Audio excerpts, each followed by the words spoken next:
Bismillahirrahmanirrahim. Welcome to the web design and development course in lecture number 10. Last lecture we have discussed the XHTML or HTML. तो पिछले कई lectures के अंदर हमने अपना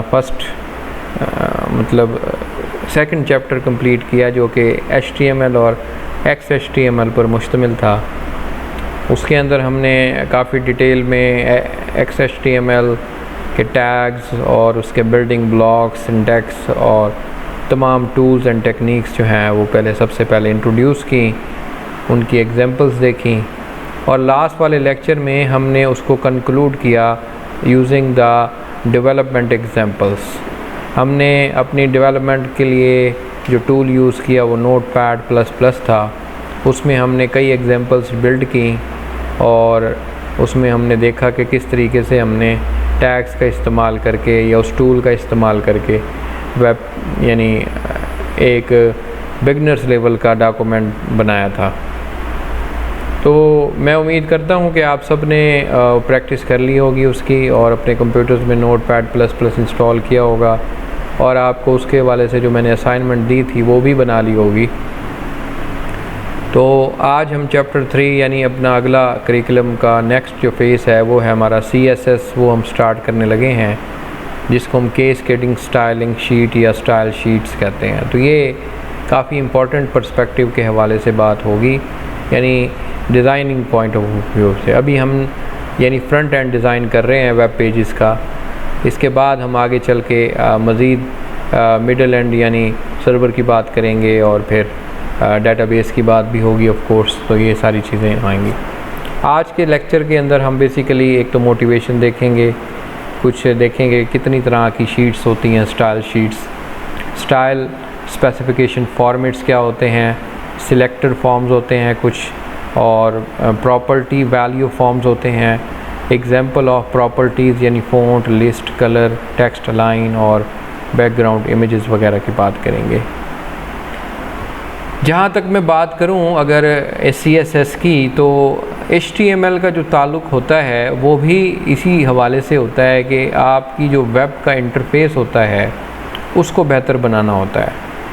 यानी जब आप किसी वेबसाइट को ओपन करते हैं तो सबसे पहले जो वेब पेज आपके सामने आता है वो सारे का सारा डिज़ाइन HTML और CSS में होता है। CSS की ज़रूरत क्यों पड़ी? क्योंकि पहले जो वेब पेजेस बनते थे वो बड़े सादा होते थे, सिंपल होते थे, उसमें कॉम्प्लेक्सिटीज़ तो होती नहीं थी, इमेजेस का यूज़ बहुत मिनिमल होता था, बल्कि ना होने के बराबर था। टेक्स्ट पे काम चलता था, टेबल्स में काम चलता था, सारा लिस्ट और मेन्यूज़ बना दिया करते थे।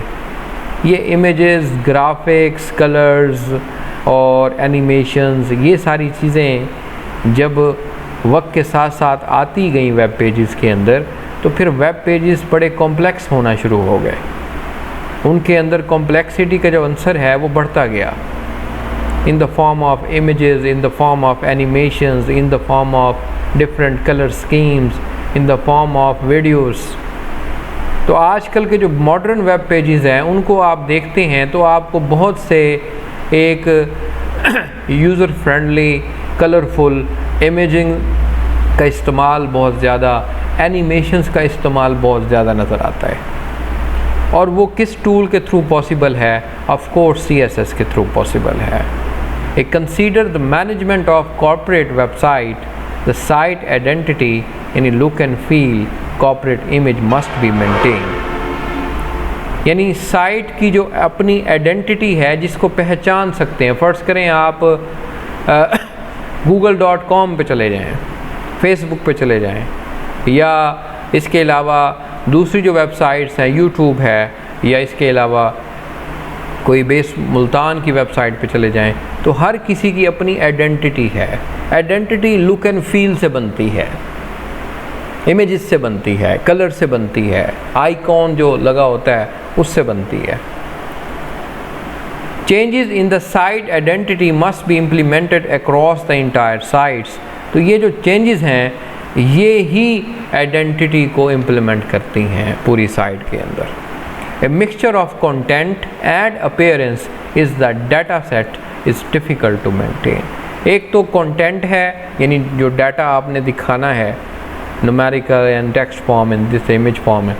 एक उस डाटा की जो लुक फील है, यानी अपीयरेंस जिसको बोलते हैं कि भाई अब ये देखें आपके सामने स्लाइड चल रही है, इस स्लाइड के ऊपर हेडिंग है और ये टेक्स्ट को मैंने इस तरह अरेंज किया हुआ है कि पढ़ने में और देखने में ज़्यादा आसान है। अगर मैं इसको ऐसे ही बस लिखता ही जाता, ना कोई इसमें कोई स्टाइल और कोई बोल्डनेस या कोई यानी अपीयरेंस इसकी अच्छी ना करता, तो शायद आपको भी देखने में मुश्किल होती। तो एक तो वो कंटेंट है जो आपको देना ही है वेब पे, लेकिन उस कंटेंट की जो अपीयरेंस है, ये दोनों एक जगह पे इनको मेंटेन करना या एक ही यूनिट के अंदर इनको मैनेज करना, that is the so difficult task.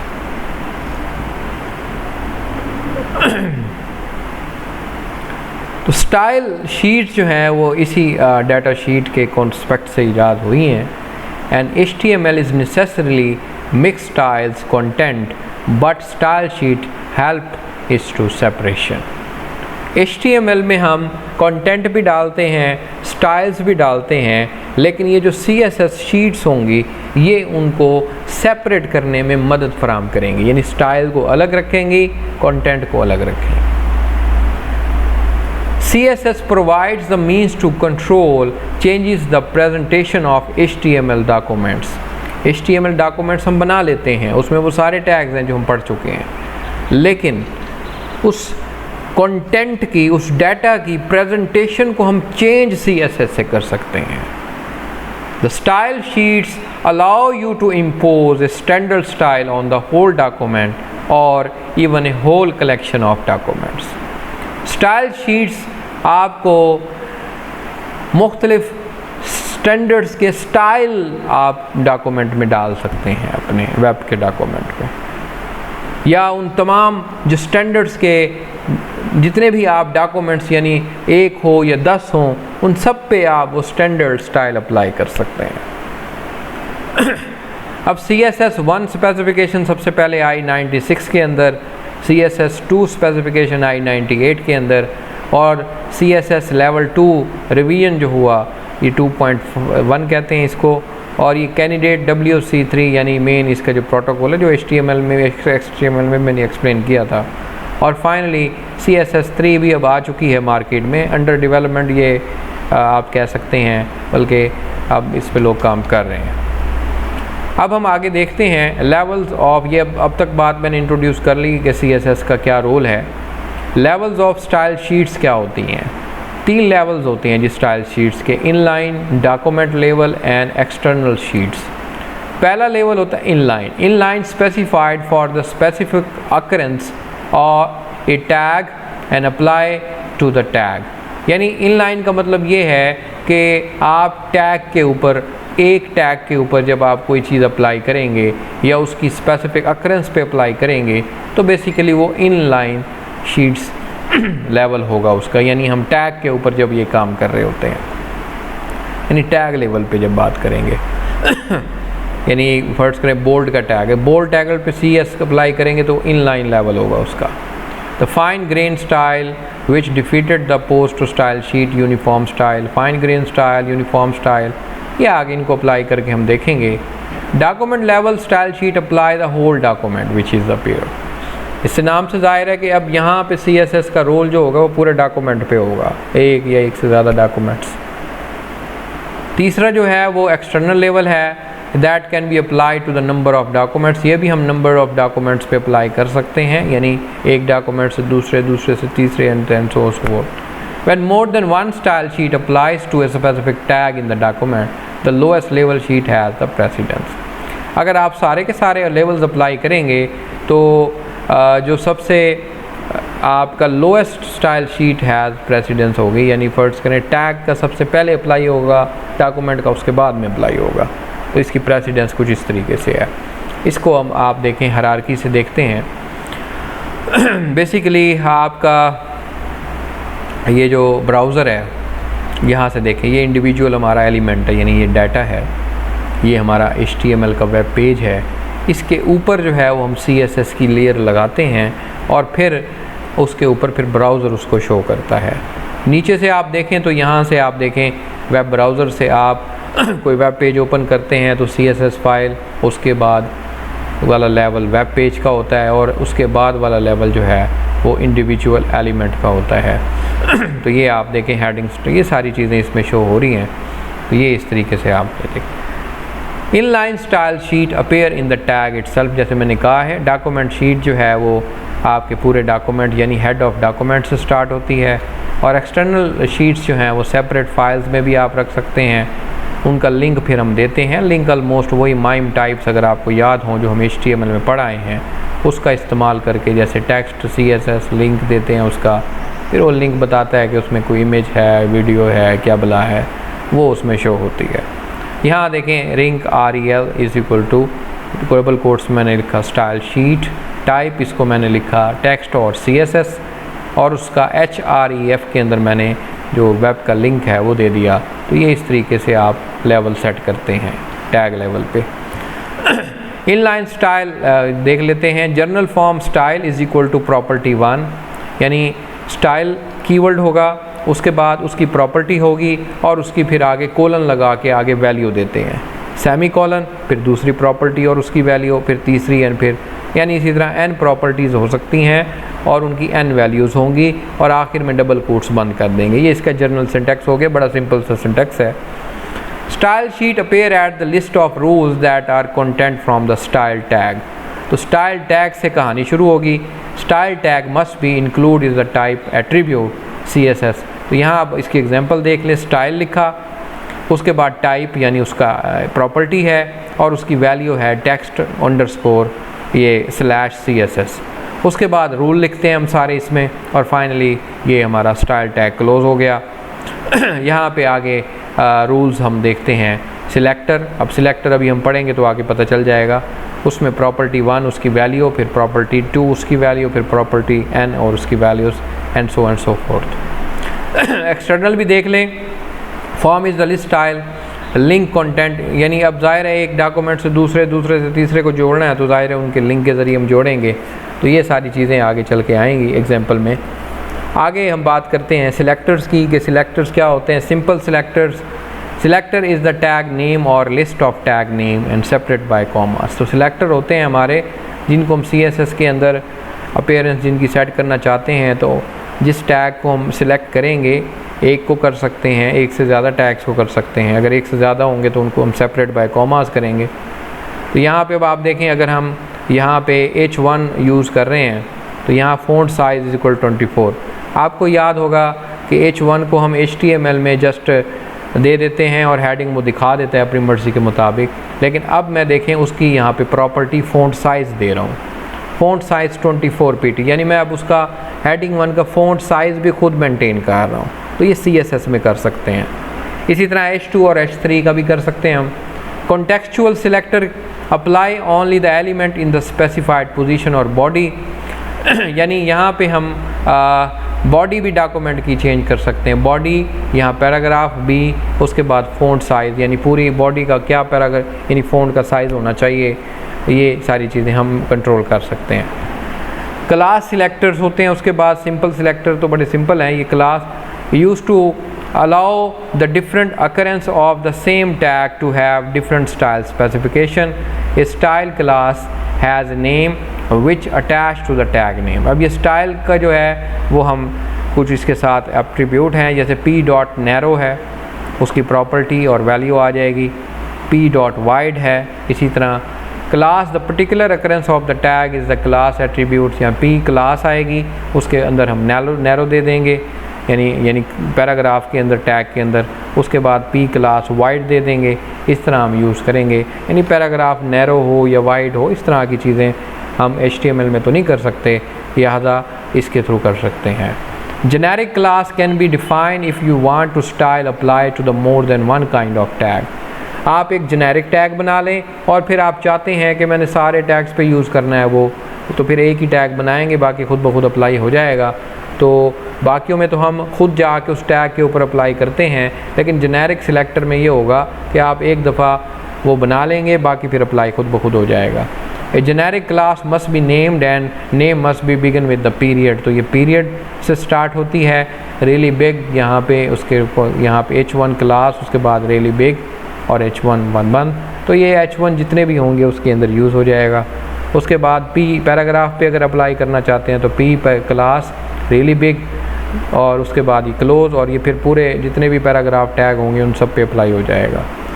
ID selector allows to application style in one specific element, यानी एक ख़ास एलिमेंट को अगर आप बदलना चाहें तो फिर ID के ज़रिए करते हैं। यहाँ पे शार्प स्पेसिफिक ID और उसकी प्रॉपर्टी और उसकी वैल्यू। ये property almost font size, colour और वैल्यू उसकी, जैसे इसकी 20 है, कलर की रेड होगी और ग्रीन, इस तरह के कलर होंगे। सेक्शन 3 यहाँ पे अब आप देखें मैंने उसको दिया ID, यानी मैंने एक सेक्शन बनाया, यानी डॉक्यूमेंट का ये वाला हिस्सा, इसका नाम मैंने रखा सेक्शन 3। अब मैं ये सेक्शन 3 का फ़ॉन्ट चेंज होगा, यानी इस हिस्से में जो फ़ॉन्ट आएगा वो चेंज होगा, इससे ऊपर वाला चेंज नहीं होगा, इससे नीचे वाला चेंज नहीं होगा। तो जेनेरिक फॉर्म में तो जहाँ पे वो आएगा चेंज हो जाएगा, लेकिन ये जो ID सिलेक्टर होते हैं ये हम खुद एरिया सिलेक्ट कर सकते हैं IDs की मदद से।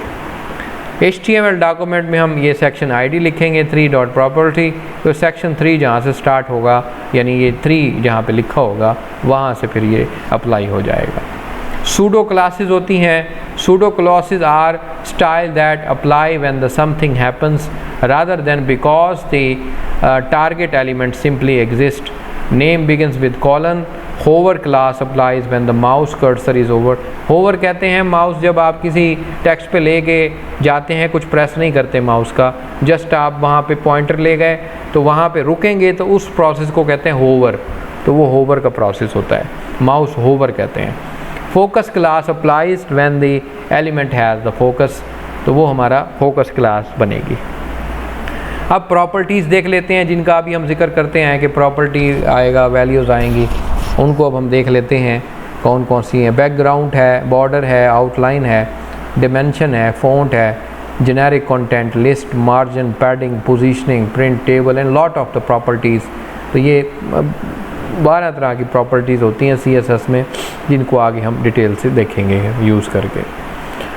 प्रॉपर्टी वैल्यू अब किस फॉर्म में देंगे, यानी प्रॉपर्टी तो ये हो गई, इनकी वैल्यूज़ किस फॉर्म में हो सकती हैं अब डिपेंड करता है प्रॉपर्टी पे। जैसे कलर है उसमें कुछ और होगा, अभी ये फ़ॉन्ट साइज़ है तो उसमें कुछ और है।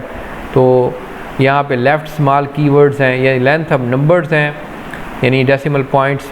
अब लेंथ आप देखें पिक्सल्स में दे सकते हैं, अगर तो पिक्सल की बात हो रही होगी PX कहते हैं। इंचज़ में CM centimetres, MM millimetres, PT points में होती है, PC पिकास होते हैं, EM height of letter and EX height. तो ये इस तरह के जो है होते हैं, लेकिन इसमें स्पेस अलाउड नहीं है। जो 1.5 जो है वो इलीगल है यहाँ पे, अगर आप देखें तो यहाँ पॉइंट्स हम फर्स्ट 20 देंगे, 10 देंगे, 5 देंगे, इस तरह के पॉइंट्स हम दे रहे होंगे। परसेंटेज भी यूज़ होती है, कुछ होती हैं परसेंटेज साइन के तहत आती हैं। अब वो कौन सी हैं आगे पता चल जाएगा आपको। URL वैल्यूज़ देते हैं हम, कोई पाथ होगा उसमें, यानी वेब का ही प्रोटोकॉल, यानी http://www.com, पाथ नेम आगे कोई भी हो सकता है, यानी कोई किसी को वैल्यू के तौर पे पाथ देना है तो फिर उसकी ये फॉर्म होगी। कलर्स के लिए हम जो वैल्यूज़ देते हैं वो हेक्स फॉर्म में देते हैं। हेक्स फॉर्म हेक्साडेसिमल फॉर्म है, जैसे ये दिया तो इसका मतलब है ये RGB 250, ये आपका रेड, ग्रीन और ब्लू, इनकी जो वेटेज है, इनकी वैल्यू होती है 0 से लेके 255 तक, वो आप सेट कर सकते हैं।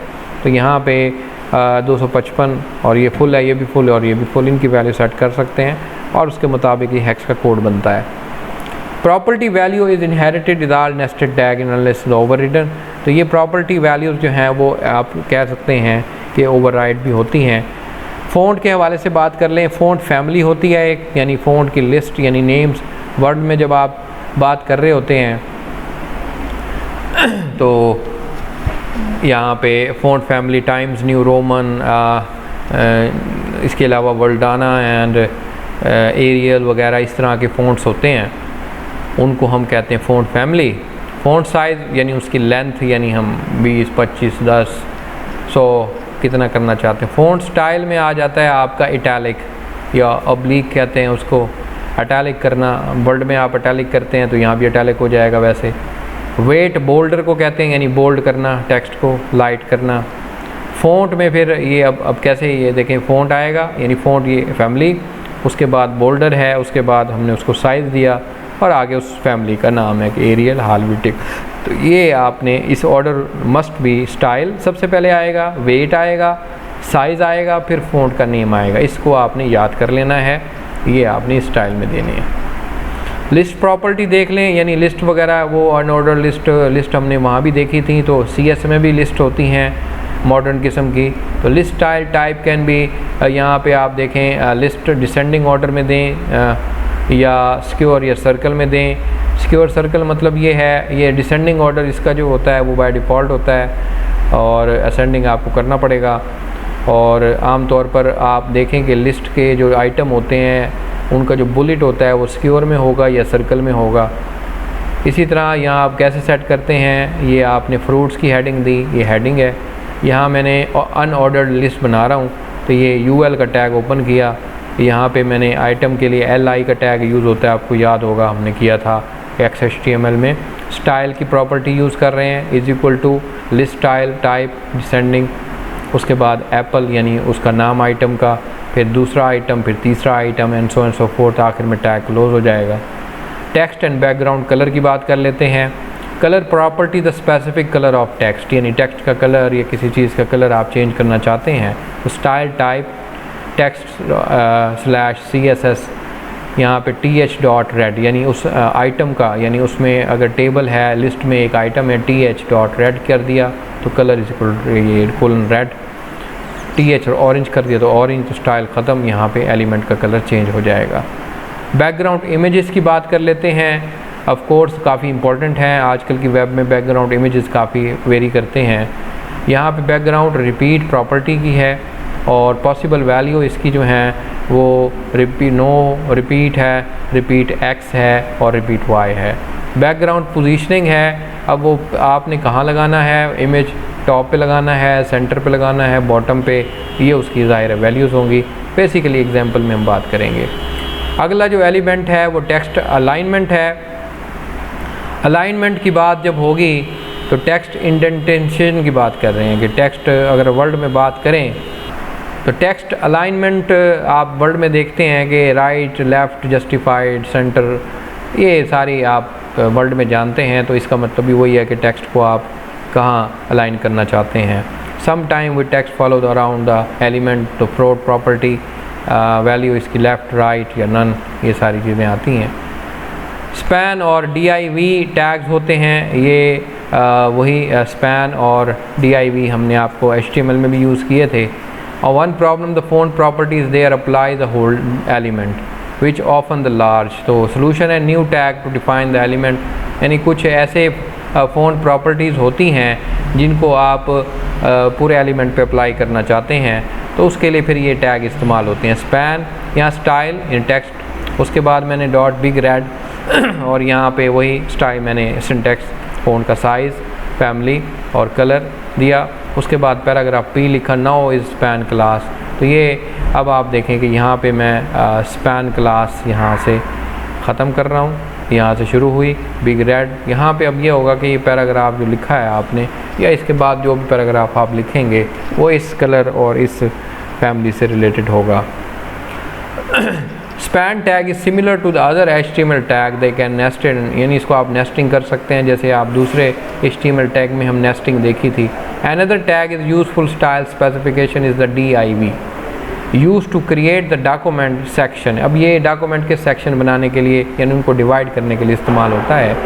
तो यानी फ़र्ज़ करें आप 5 पैराग्राफ बनाना चाहते हैं और हर किसी को अलग अलग सेक्शन में देना चाहते हैं और हर किसी का अलग अलग स्टाइल करना चाहते हैं, तो फिर आप उसको ये div की प्रॉपर टैग से अलग करेंगे।